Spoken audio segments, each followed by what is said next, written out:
नमस्कार। कभी सोचा है कि 1940 के दशक का कोई इंडियन फिल्म स्टूडियो अंदर से कैसा दिखता होगा?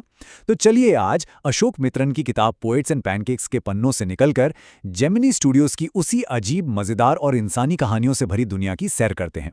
बस ये एक लाइन ही काफी है उस जगह का माहौल बताने के लिए। सोचिए जरा, एक मेकअप रूम जो किसी नाई की दुकान जैसा लगता हो और जिसमें इतनी तेज गरम लाइटें जलती हों कि एक्टर्स के चेहरे पर वो भीषण दुख की तरह महसूस होती थी।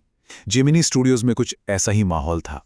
तो हमारे इस टूर का पहला स्टॉप है मेकअप डिपार्टमेंट, एक ऐसी जगह जहां चेहरे बदले जाते थे और जिसके नियम बड़े सख्त थे।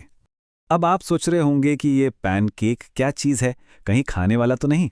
जी नहीं, ये असल में एक मेकअप ब्रांड का नाम था जो उस जमाने में इतना इस्तेमाल होता था कि स्टूडियो में ट्रकों में भर भर कर आता था।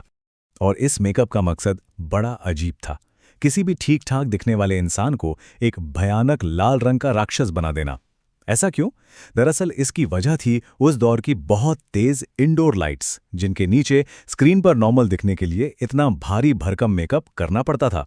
अब कमाल की बात तो यह है कि इस डिपार्टमेंट में एक पक्की हायरार्की थी। मतलब सबसे ऊपर थे चीफ मेकअप मैन, जो सिर्फ मेन एक्टर्स को हाथ लगाते थे। उनका सीनियर असिस्टेंट दूसरे हीरो हीरोइन को तैयार करता, जूनियर असिस्टेंट कॉमेडियंस को, और इन सबके बाद आता था ऑफिस बॉय, जिसके हिस्से में सिर्फ भीड़ का मेकअप करना आता था। तो ये तो हुई काम की बात। अब मिलते हैं यहाँ के लोगों से, क्योंकि असली ड्रामा तो किरदारों के बीच ही था। ये कहानी है हुनर और जलन की।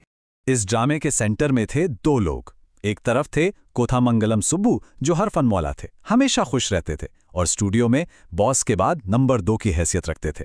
और दूसरी तरफ था वही ऑफिस बॉय, 40 साल का एक मायूस आदमी, जो अपनी सारी नाकामियों का जिम्मेदार सुब्बू को मानता था। सुब्बू का टैलेंट तो बस देखने लायक था, उन्हें जैसे फिल्मों के लिए ही बनाया गया हो। अगर बॉस उन्हें कोई एक सीन देते तो सुब्बू उससे शूट करने के 1-2 नहीं बल्कि 14 अलग-अलग तरीके बता सकते थे। वो हर मुश्किल का हल थे। लेकिन ऑफिस बॉय का गुस्सा वो सिर्फ जलन नहीं थी, वो एक गहरी हताशा थी। उसे लगता था कि वो एक कवि है, एक लेखक है, और उसकी काबिलियत एक ऐसे डिपार्टमेंट में ज़ाया हो रही है जहां सिर्फ नाई और बिगड़े हुए लोग काम करते हैं। ये उस इंसान का दर्द था जिसे लगता है कि उसका टैलेंट पहचाना नहीं जा रहा। अब मेकअप रूम से निकलकर चलते हैं स्टूडियो के दिमाग यानी स्टोरी डिपार्टमेंट में, और देखते हैं कि ये कहानी आगे क्या मोड़ लेती है। ये जगह कवियों और लेखकों का एक तरह से अड्डा थी। यहाँ ज्यादातर लोग खादी पहनते थे और बड़ी बड़ी बातें करते थे। लेकिन इस भीड़ में एक शख्स था जो बिल्कुल अलग थलग था। जरा सोचिए, जहां सब सपने बुन रहे हों, वहां एक वकील जो कोट पैंट और टाई पहनकर आता था, वो इन सपने देखने वालों की भीड़ में एक ठंडे, लॉजिकल दिमाग वाला इंसान था, और शायद इसीलिए किसी से घुल मिल नहीं पाता था। और अब हमारे इस टूर में एक ट्विस्ट आता है, एक रहस्य। जब स्टूडियो की दीवारों के अंदर बाहर की दुनिया की राजनीति ने दस्तक दी और सबको उलझाकर रख दिया। हुआ यूं कि स्टूडियो में कुछ अजीब घटनाएं होने लगीं।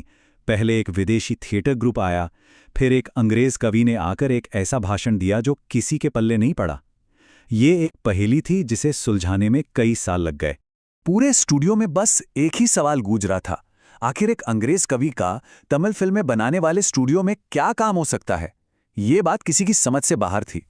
और सालों बाद जब इस पहेली के टुकड़े जुड़े तो पता चला कि मामला कविता का था ही नहीं।